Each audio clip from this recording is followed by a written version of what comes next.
Hello. Hello. Can everybody hear? Yes. Yeah.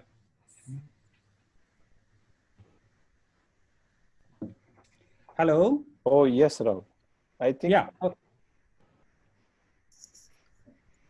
Is there a problem with the sound? No, we can hear you. Hello, Okay. Dr. Padaria, welcome. Good evening. Araria, welcome, sir. Welcome everybody. All good, all good. Okay, now because we should start on time, so it's 6 o'clock, so we'll move on. Welcome everybody on behalf of Venous Association of India to the next practical symposium, and we have arranged this symposium to be as practical as possible. And in this symposium, from the previous one, we have also involved around 20 international faculty members. And so there are 40 national faculty members which are involved. Around 60 faculties is involved. So I'm sure that in the next 10 lectures over a period of 2.5 months, it will be very, very interactive and practical. And I've also requested all the speakers to be please try to be as practical rather than to be a bookish knowledge. So today we have speaker Dr. Manish Rawal. He's going to speak on venous malformation, as you know. Then we have, it will be how the protocol, what we have made it for every week, it will be going to be every Wednesday. So what we want that the first speaker is going to speak for around 20 minutes. So he should please, as a chairperson, if he's at around 18 minutes, please give him a reminder so he doesn't overshoot the time. Then there will be a case presentation by the next speaker who will be, it will be for 8 minutes, and today it's by Dr. Tapish Sahu. And then the chairpersons, there will be two chairpersons. Dr. Sandeep Agarwal is there from Delhi, and Dr. Ahmed is there from Egypt. He has kindly consented to join. So both chairpersons can ask one question each to start the ball rolling. And then they can invite the two panelists. Dr. Ankur Agarwal is there from Chandigarh today, and Dr. Jayanta Das from Calcutta. So if the chairpersons can then invite the panelists to ask one question each. So at least we have 4 questions asked by the chairperson and the panelists to the speaker and the case presenter. So we'll have the ball rolling by this time. We'll have a lot of questions from the audience. Then you can continue for another 20 minutes and answer all the questions and discussions, and we will give you a reminder at end of 1 hour that we can stop the discussion for the discussions. So that's how we are going to run the program. So I'm just going to do the ball rolling, and thank you Serdia Pharmaceuticals for supporting this symposium. They have always been very, very helpful to us. And as you know, Serdia's brands are produced in India. There are no Chinese active pharmaceutical ingredient, which is very important in today's time for the people to know. And it's a very, very important slide. Now, what this is, it's a V move. So a lot of you guys are involved in this, and a lot of you guys are going to get involved. It's a move by Serdia Pharmaceuticals again. So what they have done is they have done the recordings in the last Venous Association of India conference in Mumbai by Dr. Padaria. So they have done few recordings, and what we do is we try to give something about the chronic venous disease, a small feedback to the patients and how they can prevent themselves and how do they get treated. So there have been few videos put it on the Facebook on this, and as you can see, the reach is gone up to 35,000 people. So I think it's going to be brilliant. What they're doing is they are putting in every week of every speaker. And so all of you are going to be on that Facebook. And if anybody of you is interested, so you can contact the Serdia Pharmaceuticals so they can include your videos. So please go and like it so that we can, it's a public education program. So more the public will know about the venous disease is going to be beneficial to everyone. So in the end, I'll say thank you. So this is the today's program, as I've already described. And, now I will also tell you, these are the guidelines. Everybody has got these guidelines in the email, which I've already described. And please, I'd like to tell you now only that next week, there's another very interesting symposium is there. and Dr. Shoaib Pataria from Mumbai is going to give a lecture on DVT in pregnancy. So it's going to be a very case-based also, and a lot of things to learn in that, as you can understand. So we involved the gynecologists, we have involved Dr. Rajiv Parikh. He has done a lot of work in DVT. Dr. Imad Hussain and Dr. Shantanu Ghosh from Bangladesh. So please, you will receive this, but just an introduction. So now I'll hand over the mic to Dr. Sandeep Agarwal to carry on the proceedings, please.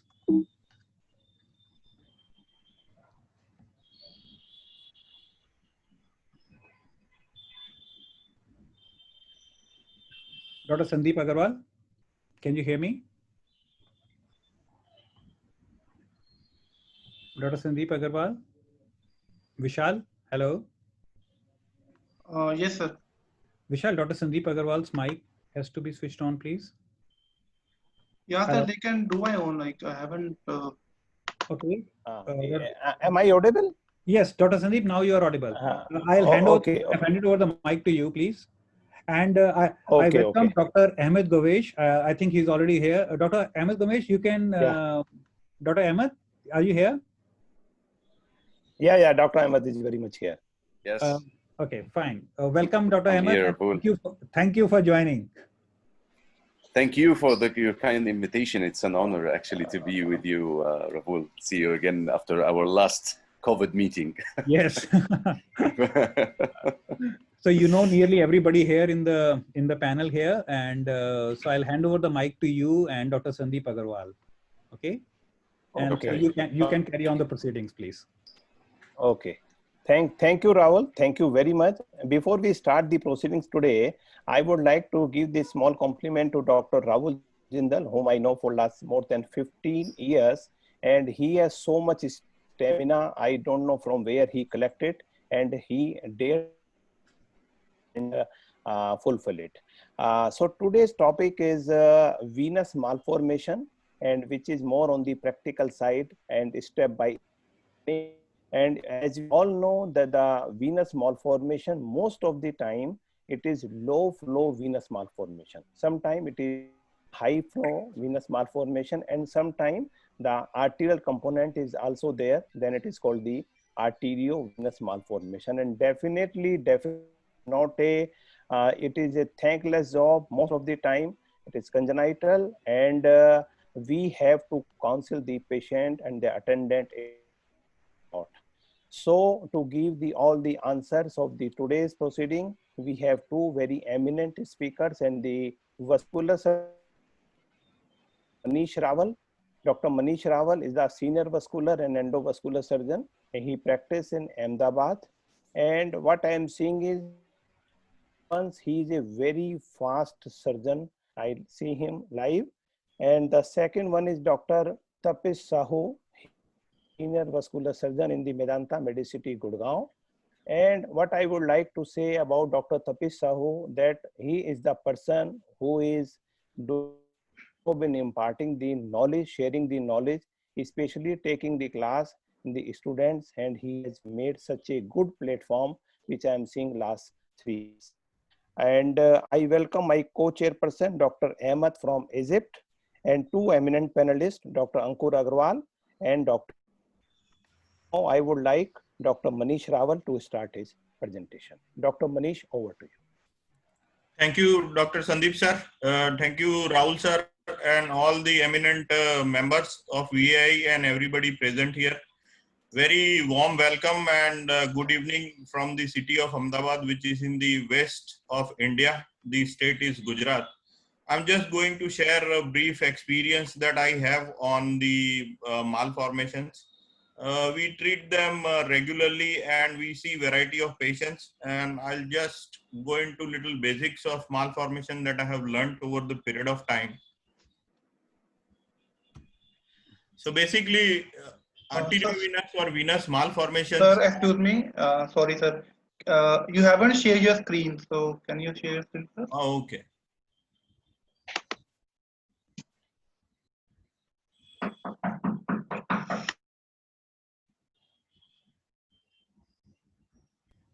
Vishal, all the mics should be off now, except Manish Rawal's, please. Right, sir. Right. I'm doing it.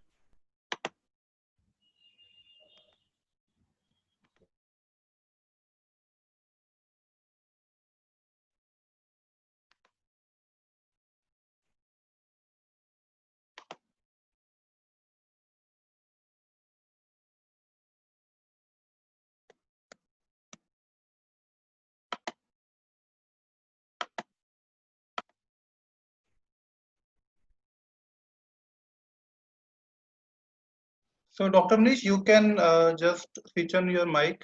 I just sent you a request for.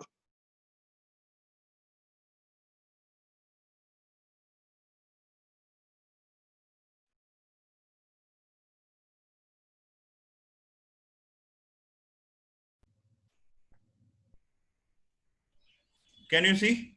Yeah, we can see. Yes, Yeah, sir. but Okay. Can we see the screen now? no, Manish, Not not. yet. Just press the share screen and then press the play.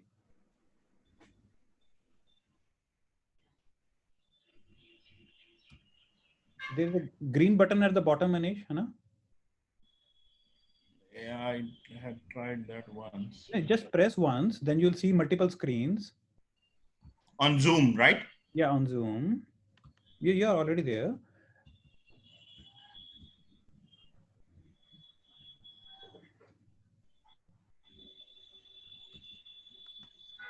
Now? No. Just press the, don't worry, just press the share screen button. Then I can't see the share button. okay, just move just move your arrow. Just move your arrow, it will come from the bottom. Just move your arrow at the bottom of the screen where you are seeing us, and you will see multiple things. I see more participants invite. Where are you seeing this? I think I'll have to log out and then can log in again and then it works. You will see a green icon just adjacent to the chat. Can you see at the bottom mute, stop video, security, participants? Chat? I can see mute, stop video, more then, and leave. More. Okay. Vishal, I hope you have made him the co-host. Yes, sir. Already, like you can see, he's like Doctor is like sir is a co-host. Okay. Okay. And just press the more button.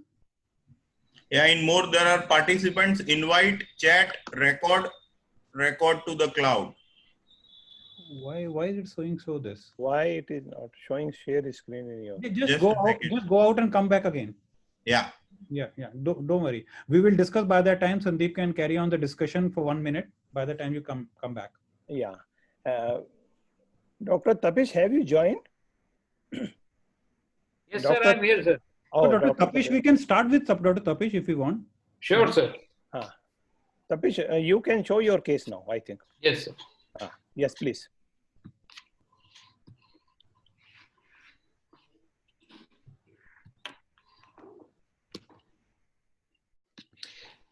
Sir, yeah. The slides are visible to you, sir? Oh, yes, very well, very well. So, good evening, everyone. And I'm Dr. Tapish. I'm consultant in Medanta, Gurgaon. So, Sandeep sir and Dr. Rahul sir, Dr. Ahmed, and all VI members, thank you for giving me this invite of presenting this case. I'll be doing a small case along with one or two slides about the management part, although it's just concerned with the case right now. Okay, so this is one female who walks into the OPD. She's a 46-year-old female, as you can see from the photographs, that she had swelling of the upper lip, right side of the face, and she had been, this lesion was there since birth. She had undergone workup at various places. She had CT angio done. Some people had done a Doppler of the neck. Some people had done X-rays. Everything was done. And the chief complaints were the swelling, which she could conceal because of the burqa that she was wearing. And then she was going on with it, but she had bled twice. So that's what made her to come to us. She had a CT angio, which shows some slow flow venous malformation involving the right side of cheek, and was going into the retroorbital region. She also had some lacrimation, excessive watering of the eyes, which she thought is due to this. And those were the chief complaints which she presented to us with. So she had no intracranial extension, which we saw, which we reviewed her various investigations. So after that, we discuss this with the patient, that will be the treatment option, that if we do something or if we don't do something. So we since it could have had some embolus going into the dangerous areas, or if we would have had some thrombus causing inflammation in the retrobulbar area, then that could have caused some. So we said that we'll be doing it in stages. We'll be doing the lip part first, and then once we in stages, once we go ahead, then maybe with excision we'll be able to give good cosmesis of the lip, and also in a stage procedure with minimal first sclerotherapy. If the complications are not there, then we'll go in a stage manner because of the this has oral extension as well.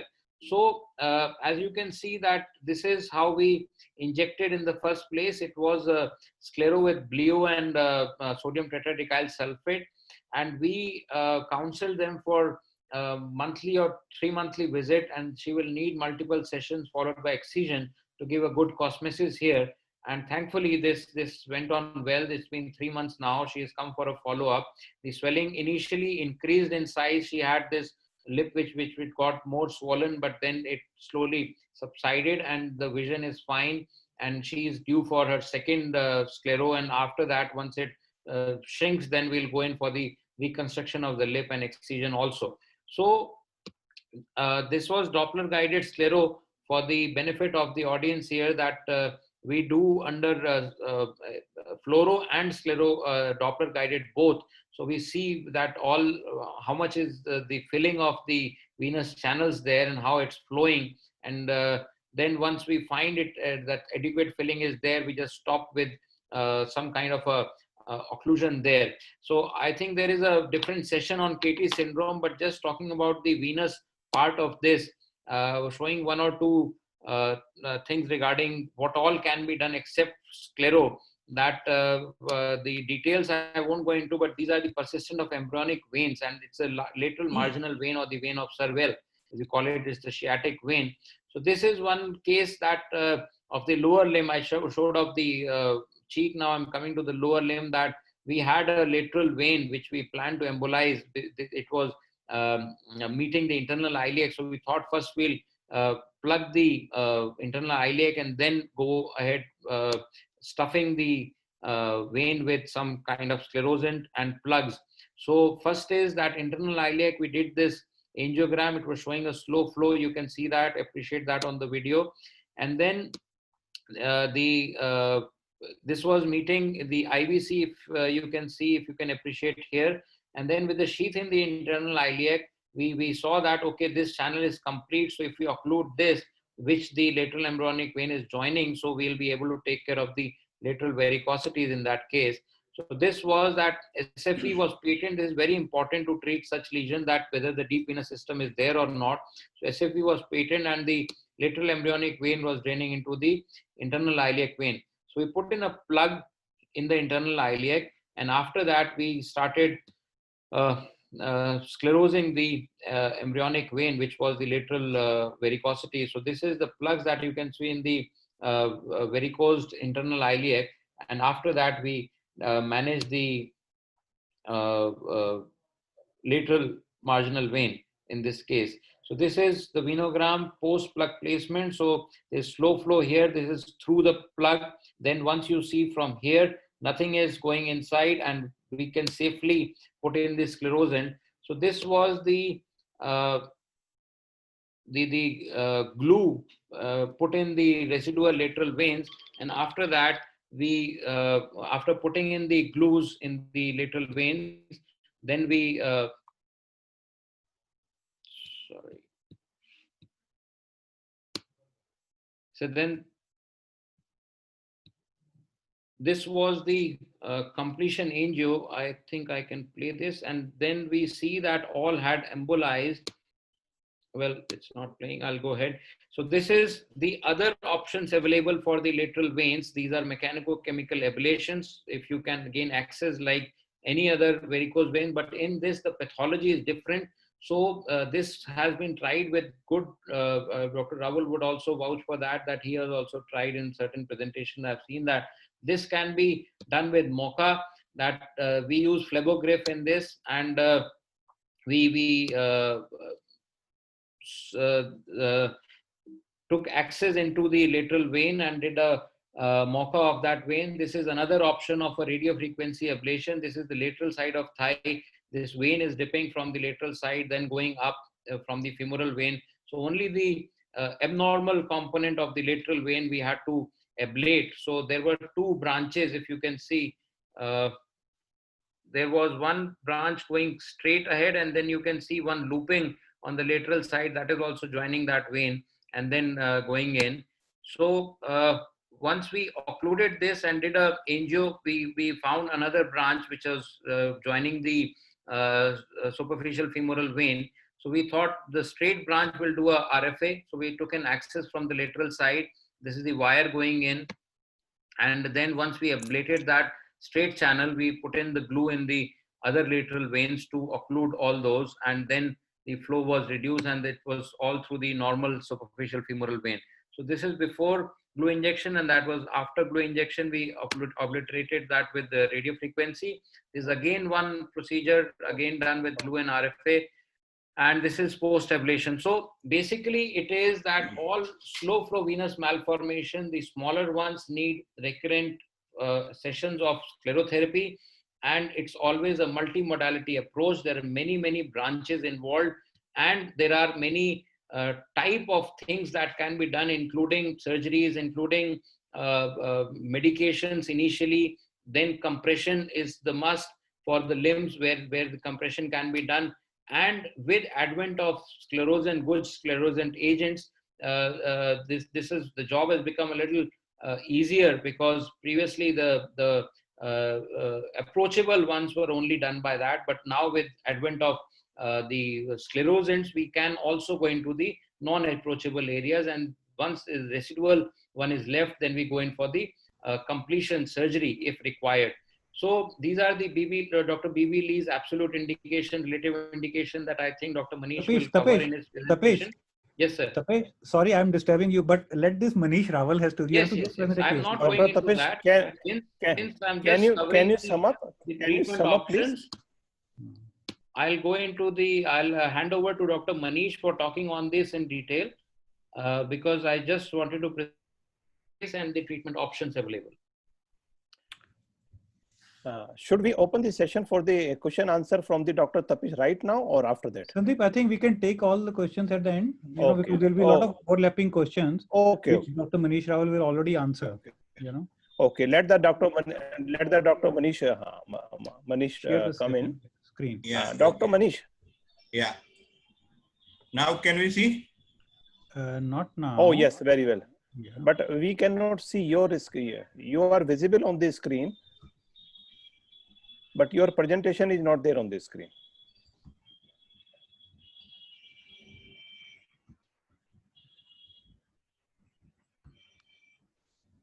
Now? Oh, yes. Brilliant. Very brilliant. Nice. Thank you. And just make it play. Yes. Okay. Great. Yeah. Thank God. Yeah. Thank you, Manish. Thank you, Rahul sir, for the patience. No, Yes, as Tapesh sir has already described a little bit about malformations, I'll just give a brief overview about the malformations. Basically, it's an abnormal connection between arteries and veins bypassing the capillary system. Vascular anomaly is widely known because of its occurrence largely in central venous system, but it can occur anywhere also.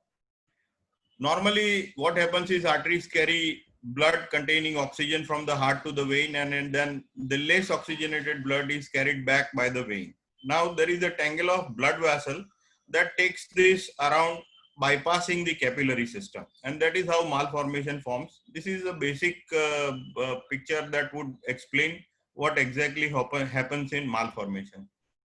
They are usually congenital. Genetic transmission pattern of malformation is practically unknown. AVM is not a general thought to be inherited disorder unless it is in context of some specific hereditary syndrome, like Dr. Tapesh mentioned about KT syndrome. Usual signs and symptoms are related to the location of that malformation. They are space occupying lesions. So usually patients will have pain, heaviness, and sometimes they can bleed also. These are the common symptoms. Usual diagnosis: surface malformations, as we all know, can be diagnosed very well with the Doppler advent.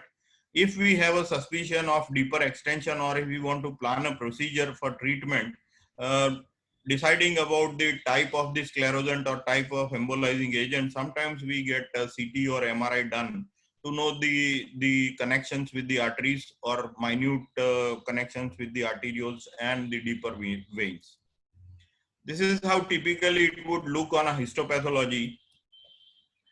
Basic difference that if we notice between a simple cyst and the malformation, that if you see on a CT scan, it is easily differentiable, and we usually can make out that this is a simple cyst and a malformation.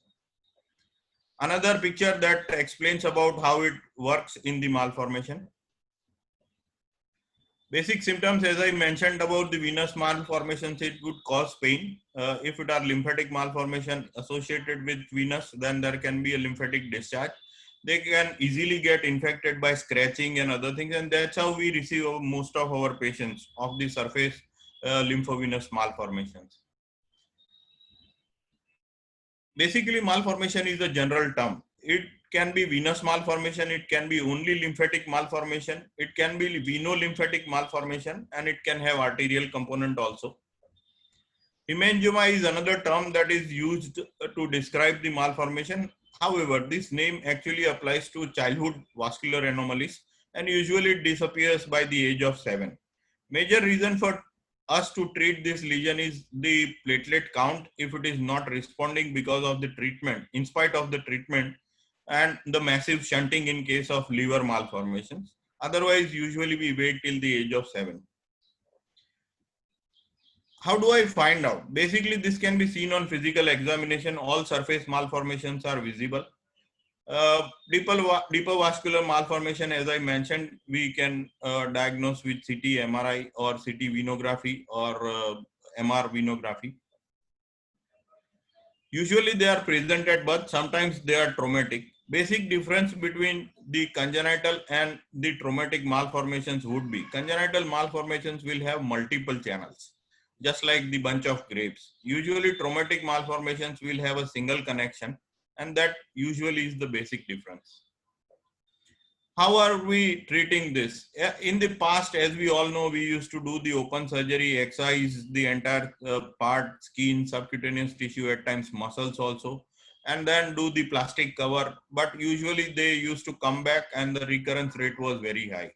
With the advent, as Dr. Tapish mentioned, of the sclerosant and the variety of the embolizing agents, the treatment has become little safer, easier, and rewarding. In spite that we know that it requires multiple settings in most of these lesions, they can be treated with, like, I usually prefer to do a low flow venous malformation, send them home in couple of hours, and then call them back again after 2 weeks or so and examine again. But depending on the extent of malformations, we can keep them in hospital. Basically, it is very effective with the newer sclerosant agents. All pulmonary arteriovenous malformation can be effectively treated with embolization. Most other malformations would require, as I said, the multiple settings, but can be very well treated.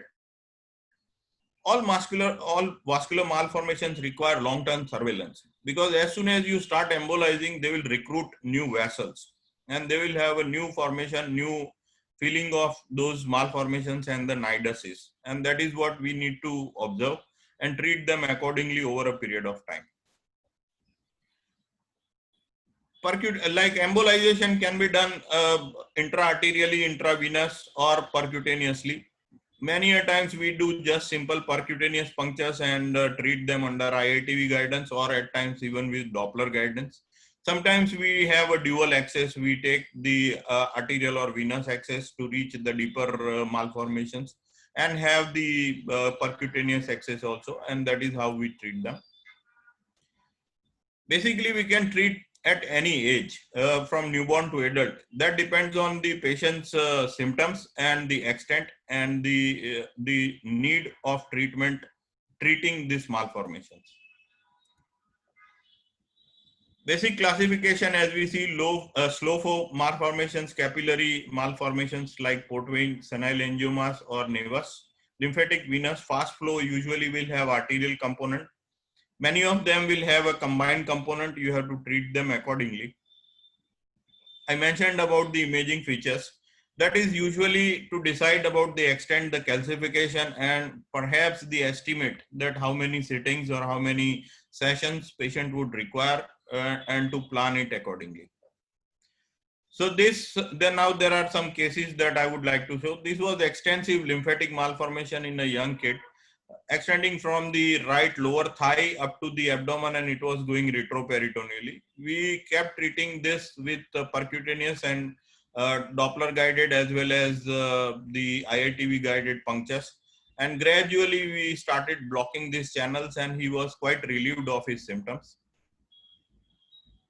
This is another young girl I treated few days back.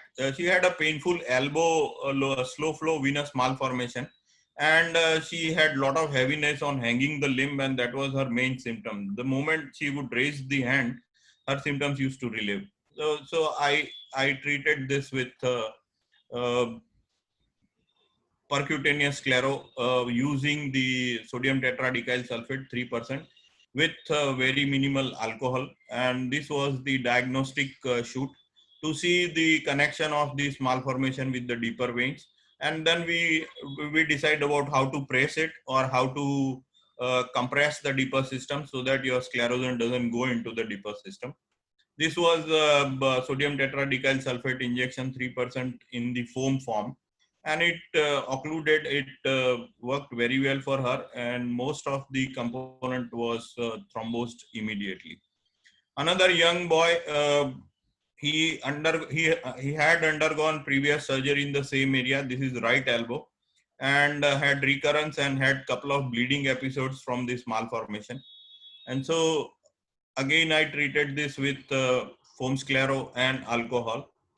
This child had a connection with the deeper system, if you can see very clearly in that, and then we had to compress it for the treatment and injection, and he did well with that. So that is the sclerosant injection run, and as you can see, immediately it turns and clots the malformation.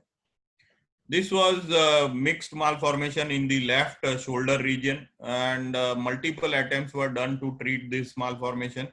He he had chest heaviness and the symptoms of the compression on the axillary vein and axillary artery, and a very short neck with a huge malformation supplying the upper limb axillary and brachial artery. We were scared of putting anything inside and risk of embolizing in the distal segment. So we had taken dual access. We had taken the femoral root and guided it with some coils. Percutaneously, we injected the foam sclero, and he did well with that. So these are some other examples of some venous malformations, or as we call nevus, which we do not need to treat, and usually they disappear over a period of time. This was the left groin malformation, which was increasing rapidly in size, and then we had to inject a sclero in that. This was done percutaneously.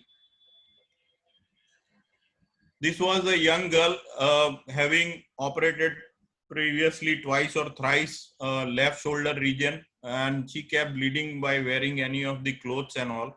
And we had treated it with embolization. She is still on the treatment and she keeps coming for it. Luckily, she didn't have any deeper connections, and she did well with that. This is another sitting that we had done for that girl.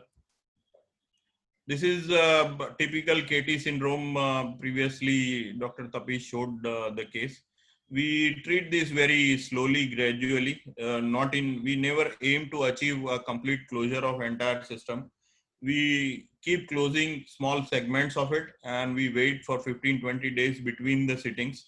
And that's how we explain to the patients that they have to keep coming. The difference is, like, this is very cost effective for us as well as patients. We do not use the fancy glues or the costly plugs or other things. We gradually keep injecting into malformations with the foam sclero and the alcohol, and they really do very well with that. This was a very high flow malformation in a elderly lady in thumb, and she used to keep bleeding from this thumb. And this was done in a like government setup, and we tried to do multiple sittings and her pain and bleeding component. And at the same time, we had worry of saving the thumb, because many a times in the digital malformations, when you inject aggressively, they do develop gangrene, and then you have to disarticulate them. So this was, as I said, percutaneous injection of 3% sodium tetradecyl sulfate and 0.1 milligram per kg body weight counted alcohol. This was another sitting. Now, if you see in this, the previous injection, that segment has thrombosed. So then we see for the remaining component, and then we inject again. And that's how we do sequential embolization in these patients. This is after the complete embolization of most of the malformation, and she is quite happy with the symptoms and the bleeding problems.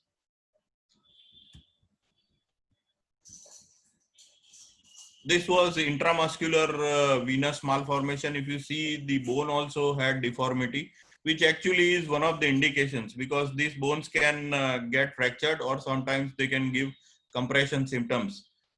And so we need to treat them. These are some child malformations which usually does not need treatment till 7 years of age. We can wait, and then we can observe. We regularly call them for follow-up every 6 months. Important advice that we give to the parents is scratching. Like if they scratch this, they do bleed, and like they get a little panicky. And so we tell them to teach kids and all not to scratch or avoid any injuries to these regions, and they usually do well. This was another finger malformation treated with sclerotherapy. One interesting case that we were treating was referred by Dr. Padaria sir from Mumbai. A young girl with massive KT syndrome, and the entire limb was deformed. And she was so troubled, a college-going student, that she had stopped going to college and everything. We started treating it, and now almost 70% of the malformation has reduced. Her deformities have improved with a lot of physiotherapy and a lot of stretching, and she can walk almost with a normal gait, and she is so happy. She is appearing actually for the government examinations in coming November. This was that girl that we are treating. She is still under treatment, and we have embolized part of it. We still call her every month, and we do injections regularly. This is the same girl's one component near the knee region, which was very painful to her, and which was giving her difficulties in bending the knee region.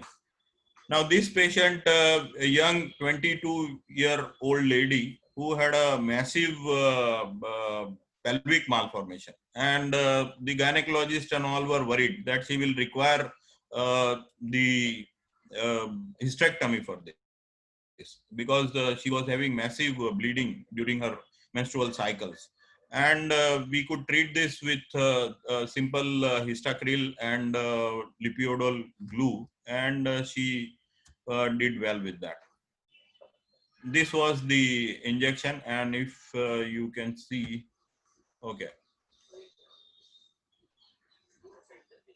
So after 1 month, when gynecologists did their sonography, they said that the malformation thickness, that is how they measure on the uterine wall, had gone down by 80%, and she is doing well.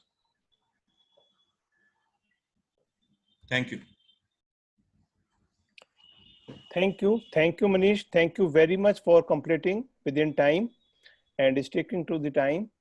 So now I think, Dr. Manish, you will agree with me that in last 4 to 5 years, more and more venous malformation or AV malformation patients are coming to the hospital. That may be because of the expertise, the good expertise, better, I think, diagnostic facility, and the better and the good embolizing or the sclerosing agent. And I have one question, that if it is a high flow venous malformation, then what are the measures you take to avoid the embolizing agent going into the deep veins? Sir, like we have, see, like there are standard ways of treating high flow arteriovenous malformations, like using those glues like onyx plugs and coils and everything. But I have usually tried to work with the least of the cost and which is least painful and debilitating to the patient. So my practice is, if it is a arteriovenous malformation, I take an arterial access. I usually put a balloon, inflate it there for a while. With a Doppler guidance and with the IATV guidance, percutaneously I puncture the nidus. And then first do the contrast shoot. So that gives me some idea about how much the sclerosant is required. I see the flow of the malformation of the contrast, the movement of contrast. And that's how I decide 3 ml, 5 ml. And that's how we keep injecting till we see that the particular component we want to embolize has become stable, that there is no movement of the contrast. Then only we release the arterial balloon and then we relieve those patients and call them again after 15 days.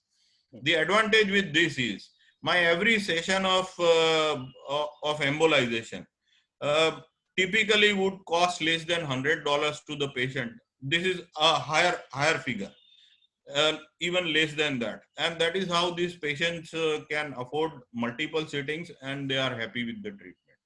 Okay. Thank you, Dr. Manish. I have a little a comment or the query from Dr. Tapish. Dr. Tapish, in the KT syndrome, Dr. Tapish, are you here? Yes, sir. Amazing. Dr. Tapish, in the KT syndrome, we know there are hardly any deep veins. Yes, and we are ablating or sclerosing the superficial veins. yes, sir. How much it can be disastrous to the patient? Sir, we have to make sure that there is a deep venous system, if at all. Then only we go for that multiple sclerosis. If, like in the case that I showed, we first took an angio shoot of the femoral vein. Once we demonstrated that this is there, then we completely obliterated that. If it is not there, then in only the veins around the ankle or below the popliteal region is the one that we sclerose. Then because that is the only draining channel on the lateral side.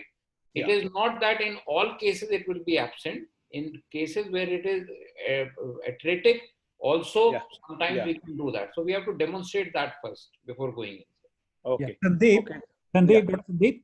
Dr. Ahmed, Dr. Rawal. Yeah, basically, you see, Dr. Tapish was not supposed to present the KTS in this talk because I think he missed because it was venous malformations. Okay. Dr. Tapish, you should have read the whole program because there is a whole different session on KTS. That is what I mentioned, that this is just the venous part of it. Okay, no problem. We will listen him in the KT syndrome session also. So now I invite Dr. Ahmed if he want to ask any question from Dr. Rawal, Dr. Manish or Dr. Tapish or from the audience. Yes. Dr. Ahmed, please. Yes. Thank you. Yeah. Thank you, Dr. Sandeep. Thank you. I would like to first congratulate the speakers, the very interesting presentations, and I have a couple of questions for each speaker. We start by Dr. Tapish. I had some questions related to the KT syndrome, but Ravul actually banned the KT syndrome talk now, so I'll just ask for the interesting. No, I'm just kidding. So regarding the interesting case of the face, actually with this large venous malformation, I can see you do percutaneous foam injection for that case.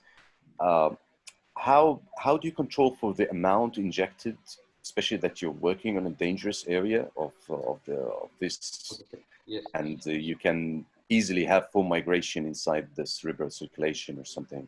So how would you control for the amount injected for these patients? It is just as Dr. Manish was also talking about, that I mentioned that it is under fluoro and Doppler both. Yes. So we are just checking that, I mean, we are giving a low dose initially just to test how it is flowing off. And under fluoro, we see that, okay, this is how it's flowing. And once we have stuffed it enough under Doppler guidance, that is the time that we stop it. We don't go any further. So we don't try to overkill in the same setting, and that is what we have explained initially, that okay, this is a trial that we are giving you. If this works out fine, then we will going for a similar dose after 2 to 3 months, rather than giving the full therapy of say 10 ml or 20 ml in the initial go of bleomycin and STS that we use. 20 ml. So, No, so inject. If I were to tell you the dosage, it is that we use as Dr. Bedi was also asking here, what is the dose that we generally use? So it is that the total sclerosant that we have used in that sitting was around 10 ml, which was around a 1:1 ratio of the injection that we did was total of around 10 ml, which was having 1 ml of bleomycin, 1 ml of sodium tetradecyl sulfate, diluted with water and air to make it a 10 ml injection. And that is what we did in the first go. And the target was just to do the embolization of the lip rather than going all the way, because that is where it actually bled. So the bleeding area was around that perilesional area, which we were targeting actually. Dr. Tapish, was this case done under GA or local? It was done under GA. Yes. Under GA. Okay. Good. For this area, usually when we inject the sclerosant, we want to compress the vein afterwards, and in the leg it's easy when you wrap Yes. the stocking or. But Yes. how would you compress these lesions afterwards? Yeah. Do you have certain protocol? Well, that was actually no way a to challenge. I mean, you cannot do anything about it, because what we did at that time was to hold it for some time, because it was under GA that we could do for about say 15 minutes, 20 minutes. And after that, we had to leave it, because once the patient was extubated, then there was nothing else that we could do at that time. Fortunately for us, when the patient came back, we were having a fingers crossed next day also that, what all will be there? Will it ulcerate? Will the bleeding be more? Will there be some retrobulbar propulsion or anything? All these things were explained initially only to the patient, but thankfully the first sitting went well. The second sitting is just planned in the next week. And then the plastic surgeons are taken into the loop, and the ophthalmologist also, because she had some watering, which we thought it's not due to this. The plastic surgeons do a very good lip reconstruction, but that is after shrinking the lesion a little bit, then we'll hand over to them. Okay. Okay. Thank you. Excellent. Thank you, Dr. Tapish. Thank you. Can Shall we I ask request- Dr. Manish a question? Or Yeah, sure, Dr. you're the one. Yeah. Dr. Manish, you spoke about surveillance is key, and I agree on these cases, challenging cases, surveillance is key. How would you rely, how would you do a program of surveillance for these patients? Do you time fixed durations for follow-up, or you just rely on when the patient comes in again complaining, he just comes in? So how do you do a modality for relying on surveillance that the patient needs? Because sometimes these patients respond well clinically, but on duplex you can still see the venous malformation thing. So how do you control for the surveillance? Yes, sir. See, basically, like the region and the patients that we serve, we usually tell them that like this is not one sitting thing. You will have to regularly come. Now they express their inability at times, that they are from far off villages and all. So we usually typically insist that at least after first sitting of embolization after a month, you should come and see us. When they come in the first follow-up, we do Doppler ourselves, and then we see the flow. If it has reduced more than 60-70%, we explain them that you still need a session of sclerotherapy or whatever the treatment.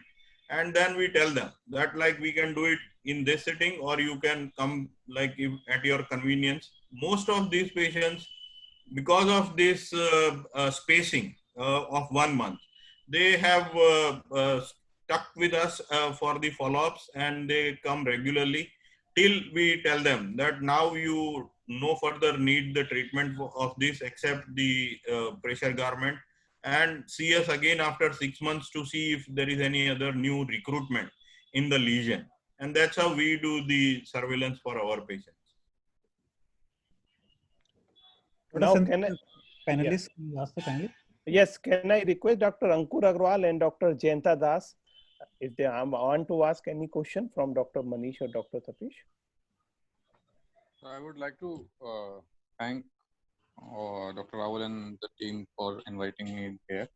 I wanted to ask Dr. Tapish one question, that after the endovascular surgery, endovascular procedure, how long before, how long do you take usually to operate on the patient? You know, after endovascular surgery, after how much time of that do you operate typically? Yeah, so Ankur, regarding venous malformations, it is that till the time that we are sure that we have dealt, like Dr. Manish was saying, that it's not a one-time thing. It is always that you have to do repeated Dopplers, call on a monthly, 2-monthly basis. And once you are sure that you have treated the maximal part and it's the tissue loss will be the least, that is the time that when you refer for a surgery.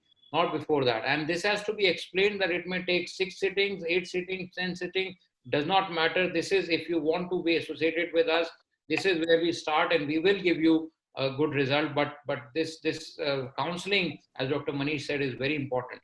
So it is not that after this much time we will hand over, it cannot be predicted. But yes, on a repeated Dopplers, once we feel after say 6 months, 8 months, 1 year, or maybe 2 years, that is the time when the surgery happens for these. If it's a big malformation and we have to have multiple interventions, multiple endovascular treatments, so, and it is not possible to ablate everything in one sitting. So after how much time do you call the patient for the next sitting? At least 6 weeks. At least 6 weeks. That is the time when the maximum inflammation and maximum phlebitis of the thing that you have done will settle down. And that is when you can give the second hit to the patient.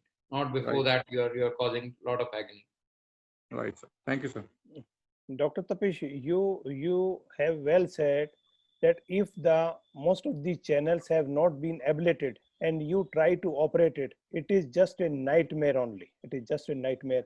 And especially what the Dr. Manish showed the case of pelvic venous malformation. If you go in, then it is the bleeding all over. I request Dr. Jayanta Das, who is our second panelist, to ask any questions from our speakers. Dr. Jayanta Das, are you there? No, I don't think so. Dr. Jayanta Das has joined us. So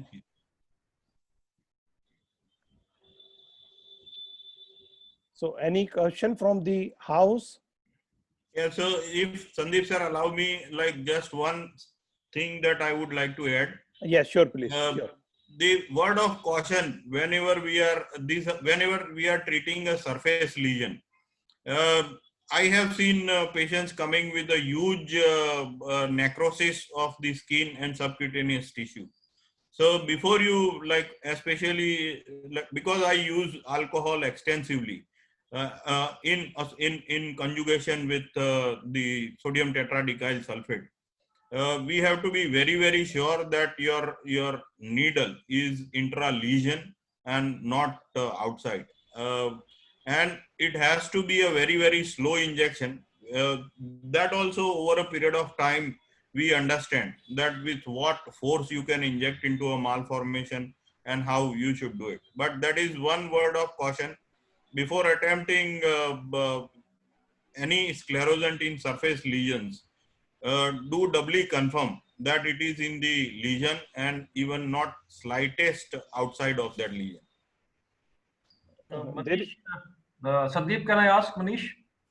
Yeah, please. I had written this question. I need a little more information about yeah, please, Dr. Bedi. Alcohol plus sclero. Please give us exact details, how much alcohol You said 1.1 milligram per kilogram, but I would like to know how much do you give alcohol and sclero together? Do you make a foam, or do you give first alcohol then sclero? Just exact details. So, like, yes. So what I'll just show a vial that we use for sclerosant. That is the fibrovein. That was one great suggestion done by Dr. Rahul sir long back. That use this. It is so pure, and the side effects and the other reactions to this particular sclerosant are so less that I have extensively started using this. This is a 3% solution. So we usually take in a slow flow malformation, we usually take 1 ml of this. We dilute it with 1 ml of saline and 3 ml of air, and that is how we use the sodium tetradecyl sulfate. Now in alcohol, the recommended dose for the malformations is 1 ml per kg body weight. Dr. Sykes in Arizona, he uses that extensively and very confidently. But we are not that very aggressive, and so we use a very small dose of alcohol. Now we use 0.1 ml, 0.1 ml per kg body weight, and even less than that, even smaller amount than that. How we do? First, we decide the total how much sclerosant are we going to inject in total, including STD and alcohol, with our initial contrast injection. Then first we inject the sclerosant. We don't mix it with the contrast. We just inject and take a shoot, and we know how far it has traveled. It is very well visible. After that, we use the alcohol, and we divide this amount, pre-decided amount, that we are going to just use this much. And third, we inject again with the foam, and we take a final shoot with the contrast. And we know that this much part has embolized. There are some channels still open, and we don't ever become enthusiastic in giving more sclerosant or anything than pre-decided amount. Then we stop there, compress it, give a compression, send them home, give good analgesic, antibiotic for 3 days, and call them back again after a month. That allows us two things. One, patient's confidence that, okay, it wasn't very cumbersome or painful. Second, it allows us to give them some physiotherapy, because ultimately they are not worried about what malformation is or how big it is or what are the implications. They are worried about the movement. So we promote them to do some physiotherapy for that particular region. They feel the ease of the movement and the dragging pain and the swelling, and that's how they come back and we do the next sitting, sir. Manish, thank you. One more question. How painful is the alcohol? Because yes, I have used it a couple of alcohol times. Is very painful, sir. Very painful. Whenever we have to inject alcohol, we give short GA. Yes, thank you. Good. Yes, sir. Thank you, Manish. Very well explained in detail. And according to you, what the doses you told, that every patient you are giving at least 4 to 5 ml of the alcohol, it means. Sometimes even less, 1 to 2 ml, depending on the size. Okay. And it works very well. Even smaller amount of alcohol in low flow venous malformation, along with foam sclero, it works very well. And Manish, this alcohol you get from the lab, isn't it? Pathology lab. Yes, sir. It is 99% alcohol, laboratory grade. Yeah, from the pathology lab. Can I just add a point to it here? What I experience is when you inject all these sclerosant agents, if the lesions are superficial, where you can approach with the hand, they all work if you take the blood out of them. You know, in the similar way as we take the foam sclerotherapy in the varicose veins. So I started doing that 3 years back and really changed the treatment pattern. What that means is, so let's say if I'm injecting an alcohol, so what I do is I put in a scalpel, aspirate the blood, then put in a Luerlock syringe and flush it with a 1 ml saline and do the contrast opacification, put in, let's say 2 or 3 ml contrast and see how much contrast will fill up the vein. And when the contrast will start outflowing from the venous into the deep veins, I'll stop. So that is my content, how much contrast I'm going to use. So then I take the contrast and aspirate while I'm taking the contrast out, because I want to aspirate the contrast which is already there in the venous malformation. As soon as the blood starts coming out, we stop. Then I compress it with a hand, and also another assistant compress the outflow. And you will see, because what we realized, we started doing this with lipids, with when we used to use a lipidol, and we realized if you put in the hand in the outflow, the lipid does not outflow. And then you compress the vein and give around 1 ml to 2 ml alcohol, as Manish has said, and we keep it compressed for 2 to 3 minutes. What I'm doing is I'm just having taken the blood out of the lesion and having the sclerosant with a lesion wall a very high time, like another 2 minutes, so that it doesn't outflow. And then I release the outflow, and then I take the hands off from the lesion. So what we found was, with a very small amount of sclerosants, any sclerosants you use, whatever you want, you can get really very good results in the follow-ups. Now, Rahul, that is very true, sir. It works. This works very well in pure lymphatic malformation also. You empty the entire malformation of that water, and then you inject, and results are quite good. Yes. No, Rahul, you are very rightly said. And the same way, I think when we put the sclerosant, that is the technique, and that is the way they tell that when you empty the vein first and then you inject the sclerosant, then it will work in a very good way. Dr. Padaria, I think it is with us, and you want to ask some question? May I? Yeah, I had a question for Manish. Manish, Yes, sir. thanks for showing some Good evening, lovely sir. cases. Yes, sir. Good evening, good evening, good evening. So thanks for showing some lovely cases. I just had one practical question. You said that first you inject contrast, then you inject a sclerosant, then you inject alcohol. Now, if you are injecting 3 times, as soon as you first inject the sclerosant, the vein will go into the spasm. Do you puncture the vein again to inject the alcohol? If that is so, isn't that very difficult, or you keep the needle in position only and do it through the same needle? Yes. No, sir, we keep the needle there, and as Rahul sir said, we try and aspirate whatever contrast we have injected or blood in that sac. We try and aspirate so that that sac is empty, and then only we inject. Yes. From the same needle. And Dr. Padaria, don't take the needle out. Just keep on injecting. If you want to use double sclerosant, like, as you want to use it. If you want to inject alcohol, foam, alcohol, whatever, there is no specific technique, has been proven to be which is better than the other one. But whatever you want to use, just keep the scalp. Well, once you've taken the needle out, then it is very you are rightly said, it's difficult to puncture again. Yes. Unless it's a very big lesion. Not only that, the reason I'm asking is very simple. When you have these sort of malformations, the sizes of different veins are there. Some large blobs, small blobs, etc. Once you enter with a needle, as soon as you put the sclerosant, that entire system goes into spasm. And then when you try to aspirate, there is nothing to aspirate. Actually, you can't aspirate anything. So next, when you're going to inject alcohol, how are you 100% sure that the needle has not slipped out a little bit? So, yes, there is one way of knowing it, sir. So when you have injected your sclero, the bubbles, they still will be seen in the system, even when vein is collapsed. And then when you inject, you will feel the no resistance or resistance. If you feel a slightest resistance on your scalp vein, we stop there. That means either that has thrombosed totally, or that vein has gone in spasm, or your scalp vein is out of the vein. Dr. Sandeep, sorry to disturb you. We have got only 5 minutes left. If you can take the questions from the chat, please. Dr. Anjali Davle, she wants to ask something. Please, guys, put in the questions on the chat, please, because the mic may not work properly. There are few questions. Dr. Sandeep, you can take it from the chat, please. No. Please unmute me and from nice. It is. Yeah, can I take it, Sandeep? Yeah. Please, Manish. So, Rahul sir, carry on. Carry on, please. So there is a question from Dr. Kamal sir. What contrast is used with STD? Any contrast can be used with STD.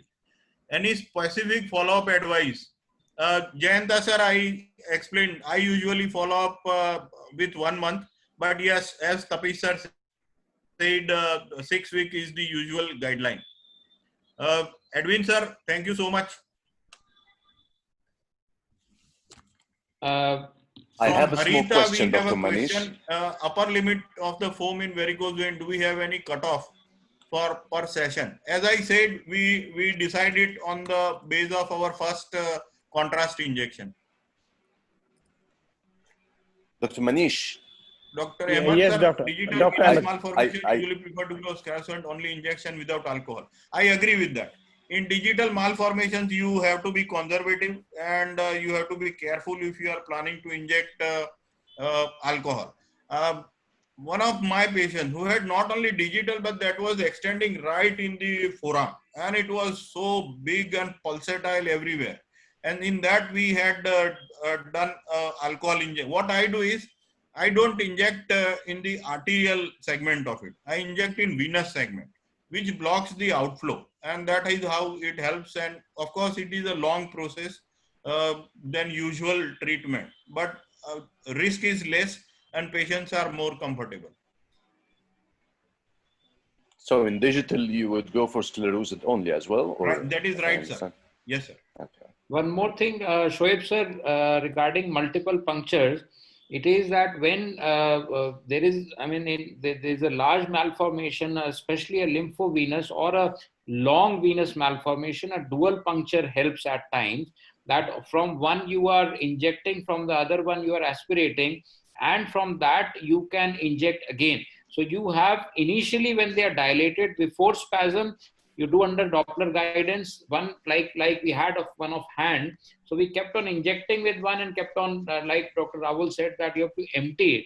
We kept on emptying it. And with that, the dosage of medicine that we could use was also increased because we were constantly removing that. So first is removing the blood. Second is removing the medicines, which can be, the dosage can exceed. So punctures initially, not later on.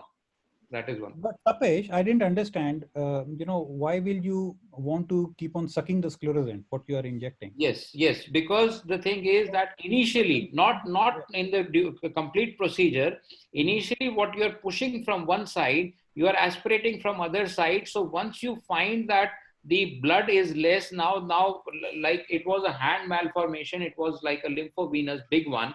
So once we found that now the color has changed, then we stopped one and then injected the complete one from the second port, kind of a thing. Because when we occluded it, even with complete pressure, we could not really empty it completely. Once we found that now the completion is fine, then the rest of the medicine we injected and compressed in, and that was kind of a pure medicine in that rather than mixed with blood.